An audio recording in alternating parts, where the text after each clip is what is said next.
আজকে আমি আপনাদেরকে বলবো বরাহ দন্ত মানে বন শুয়োরের দাঁত সেটা ধারণে কি কি আমরা রেজাল্ট পেতে পারি। প্রথমত দেখুন, যাদের প্রচন্ড শত্রুতা রয়েছে, শত্রু আপনাদের ক্ষতি করছে, আপনি প্রমোটিং লাইনে থাকুন, রাজনীতিতে থাকুন বা সাধারণ যে কোনো লাইনে থাকুন, যদি শত্রু আপনাকে জর্জরিত করে, শত্রু আপনাকে ক্ষতি করে, যে কোনো প্রকার ক্ষতি, তাহলে কিন্তু বরাহ দন্ত ধারণ আপনি একটা দারুণ ফল পেতে পারেন।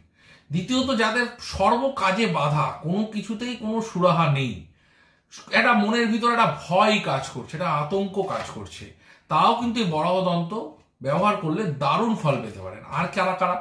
যারা রাতে ডিউটি করেন, রাতে ট্রাভেল করতে হয়, অথবা যারা মনে করেন কোনো নেগেটিভ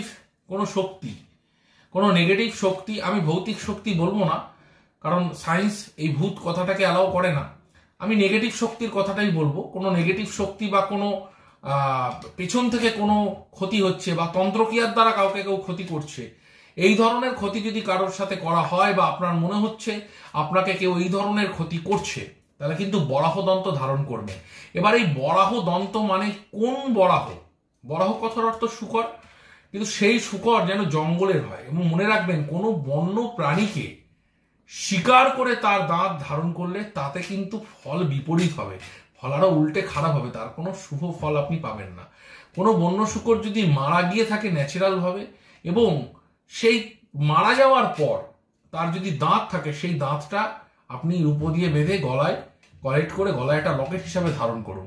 অবশ্যই মনে রাখবেন, সেই শুকরটি যেন কোনো দুর্ঘটনায় মারা না যায়, কারোর শিকার হয়ে মারা না যায়, ন্যাচারাল ভাবে মারা যাওয়া শুকরের দাঁত এবং বাইরের যে শিকারী দাঁতগুলো, সেই দাঁতগুলোই কিন্তু সব থেকে বেশি কার্যকর।